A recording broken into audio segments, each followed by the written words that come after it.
Pemirsa, tadi kita sudah sama-sama menyaksikan pidato Presiden tentang RAPBN tahun 2021 dan juga nota keuangannya.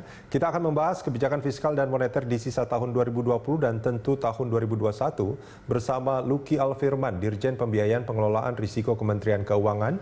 Dan nanti juga kita akan bergabung bersama kita, Rektor UI, Pak Ari Kunchoro. Pak Luki Alfirman, selamat sore Pak. Selamat sore. Terima kasih sudah bergabung bersama kita Pak. Ini kalau saya mendengarkan pidato Presiden tadi nampaknya bahkan bukan agak, tapi sangat optimis di 2021. Kalau kita melihat target pertumbuhan misalkan sampai 4,5 sampai 5,5%. Bila dibandingkan dengan yang baru saja berlalu kita negatif. Dan juga untuk yang Q3 juga kita masih belum tahu. Nah ini gimana Pak Luki? Oke, tadi memang bagaimana kita melihat pergerakan perekonomian Indonesia ini, itu nanti akan sangat bergantung bagaimana kita bisa mengelola, memanage dari pandemi COVID-19 ini. Jadi memang kita sangat berharap insya Allah yang namanya vaksin atau obatnya itu untuk COVID-19 ini bisa ditemukan dalam waktu dekat. Mudah-mudahan bisa akhir tahun atau awal tahun 2020. Saat ini kan perekonomian kita misalnya di Q2 tumbuh minus 5,3, salah satunya itu kan memang akibat adanya pembatasan aktivitas ekonomi sebagai cara kita menangani COVID tersebut dengan cara PSBB, adanya social distancing dan sebagainya. Tentu saja ekonomi aktivitas pun akan menurun cukup drastis di situ dan akhirnya itu terlihat dari pertumbuhan ekonomi yang sampai negatif di kuartal 2 kemarin.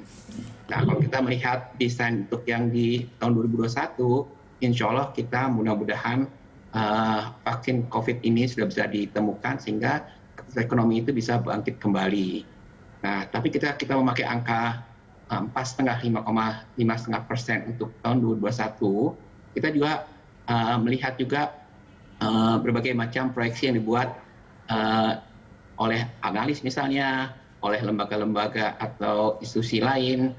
Contohnya, kalau kita lihat Bank Dunia itu proyeksinya untuk ekonomi Indonesia itu tumbuhnya 0% untuk tahun ini, tapi tahun depan diproyeksikan tumbuh 4,8%. IMF misalnya, ini proyeksi mereka untuk pertumbuhan ekonomi 2020 itu minus 0,3%, tapi tahun depan naiknya menjadi 6,1%. Jadi memang ini benar-benar sangat ditentukan atau dipengaruhi oleh bagaimana kita atau perkembangan dari penanganan COVID-19 itu sendiri. Nah, tapi terlepas dari itu juga, memang kita untuk sisa tahun 2020 ini, di kuartal 3, kuartal 4, tetap pemerintah akan berusaha bagaimana kita memberikan stimulus pada perekonomian untuk bisa terus bangkit.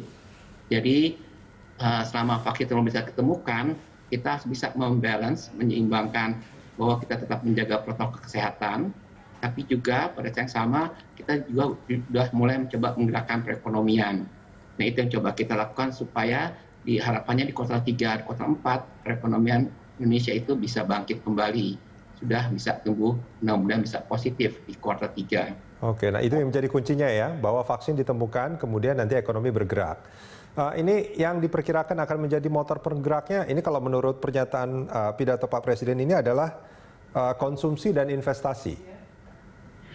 Jadi untuk tadi kuartal 3, kuartal 4, 2020, saat ini kan mungkin dunia usaha juga masih sifatnya menunggu. Di sini peran pemerintah untuk memberikan stimulus, baik dari sisi penerimaan, maksudnya stimulus perpajakan, insentif perpajakan, maupun di sisi belanja. Belanja itu, jadi kan kondisi ekonomi ini terpurukkan dua sisi, baik sisi supply-nya maupun sisi demand-nya, baik di sisi produksinya maupun di sisi konsumsinya. Nah, dalam kondisi seperti ini, dibutuhkan stimulus untuk kedua sisi tersebut. Itu yang dilakukan oleh pemerintah. Jadi misalnya, kalau ditanya fokus pemerintah tahun ini adalah, pertama tetap kita nomor satu adalah tentang di sektor kesehatan. Bagaimana kita menjaga kesehatan masyarakat, memberikan fasilitas kesehatan, termasuk fasilitas untuk tenaga medis, pembangunan rumah sakit, penyediaan obat-obatan, itu tetap prioritas nomor satu. Nah, kedua, kita juga ingin menjaga daya beli masyarakat. Karena dalam kondisi seperti ini kita tahu justru kelompok yang paling vulnerable atau yang paling terdampak itu adalah golongan menengah ke bawah. Jadi program perlindungan sosial, pemberian bantalan, bantuan sosial itu menjadi penting sekali di sini. Tapi ketiga, kita juga ingin terus menggerakkan ekonomi, membantu dunia usaha. Kita nggak mau adanya kebangkrutan misalnya, PHK. Nah, jadi pemerintah juga harus bisa memberikan berbagai paket stimulus, bantuan, insentif untuk bisa menggerakkan dunia usaha.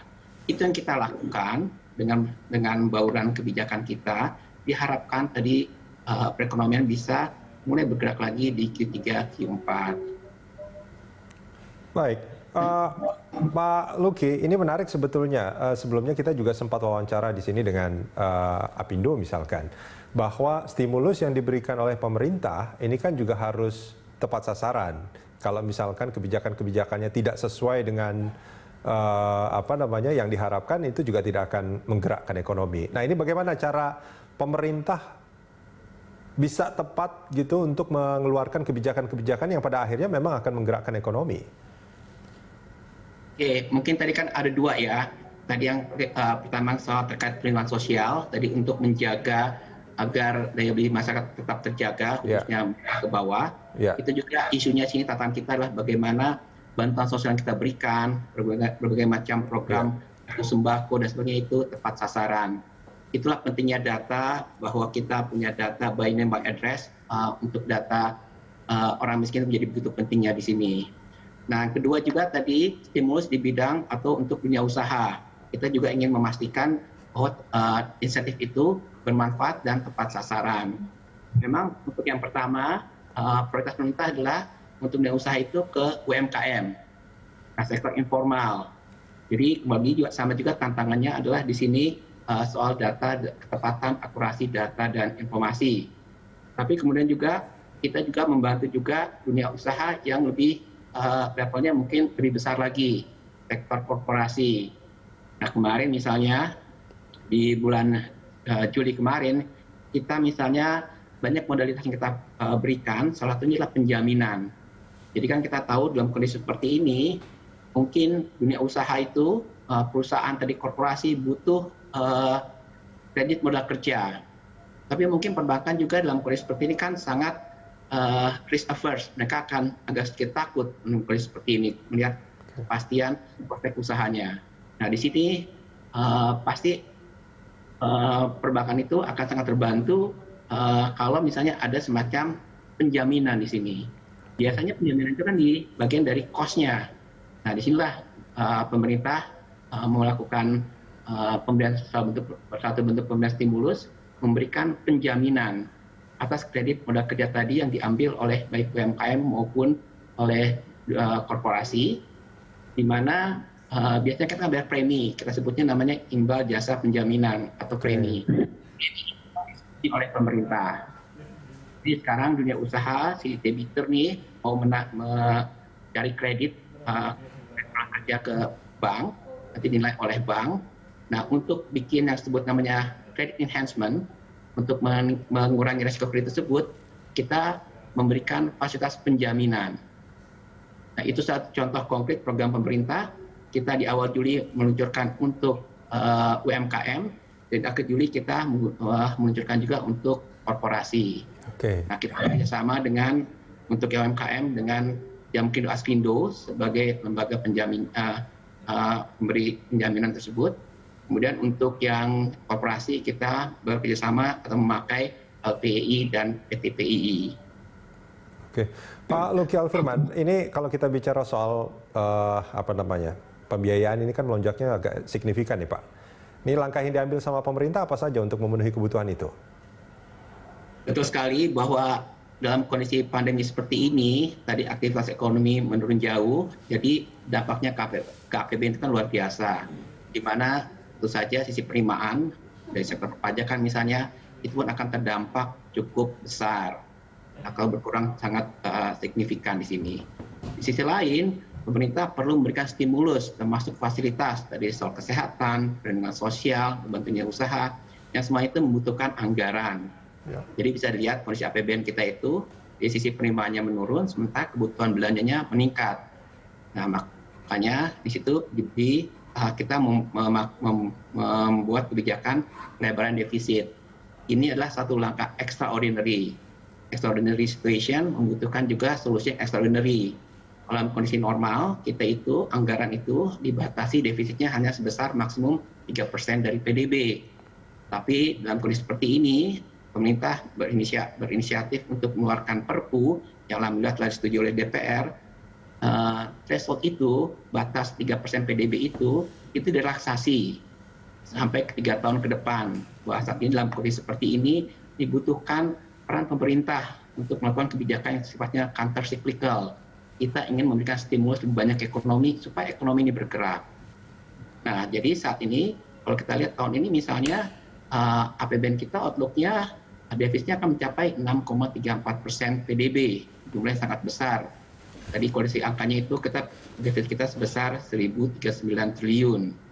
Nah, tadi disampaikan tantangan berikutnya bagaimana kita mencari pembiayaannya. Nah, kita benar-benar di sini namanya istilah kami itu all fronts all out.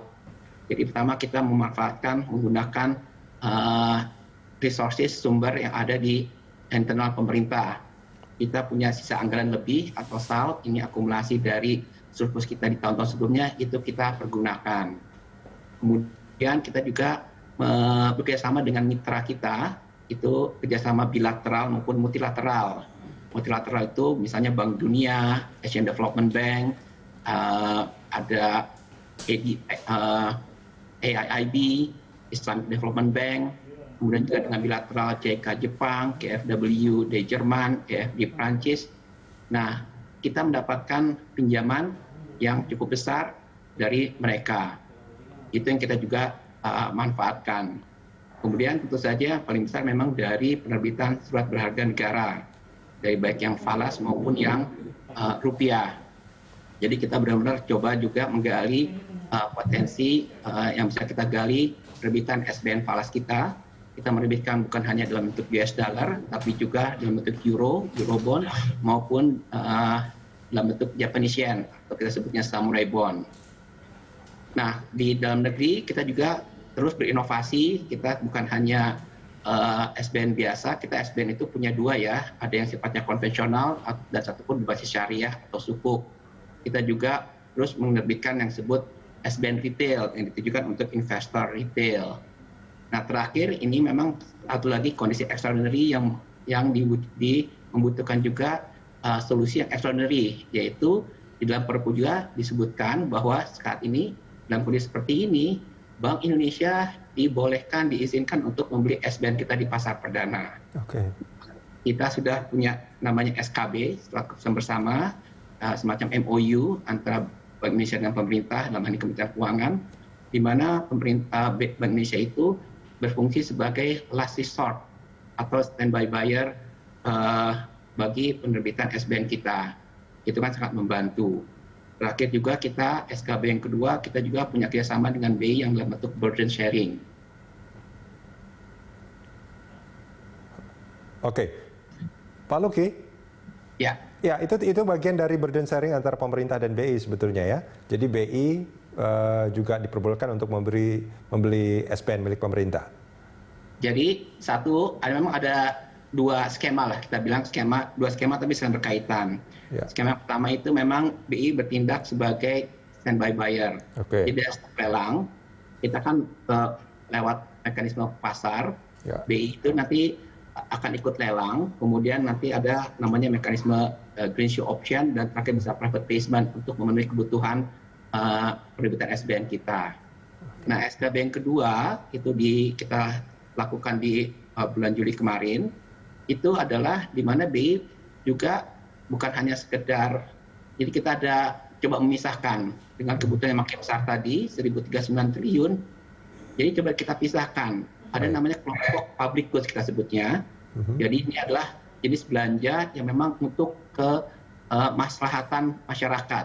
Tadi sektor kesehatan, perlindungan sosial, untuk bagaimana menggerakkan sektor KL dan Pemda. Nah, jumlahnya itu kurang lebih 367 triliun. Nah, di sini pembiayaannya itu dibiayai dari penerbitan SBN yang dibeli oleh BI dengan bunga atau interest rate-nya itu hanya 0%. Jadi bunganya itu ditanggung oleh Bank Indonesia. Itu yang disebut burden sharing. Kemudian ada kelompok lagi yang kedua, yaitu kita sebutnya untuk menggerakkan UMKM dan korporasi, itu kurang lebih sebesar 177 triliun. Nah, itu dilakukan lewat mekanisme market, tapi nanti untuk imbal hasilnya, pembiayaannya atau interest rate-nya, itu nanti dibagi dua. Pemerintah akan menanggung BI reverse repo rate di minus 1%. Itu skema yang kedua. Jadi burden sharing itu adalah bukan hanya tadi soal pembelian SBN-nya, tapi juga ada membantu pemerintah juga dalam bentuk biaya bunganya juga. Baik. Pak Luki Alfirman, kita jeda sebentar. Kita akan lanjutkan ini di segmen berikut nanti. Pemirsa jangan kemana-mana, kami akan segera kembali.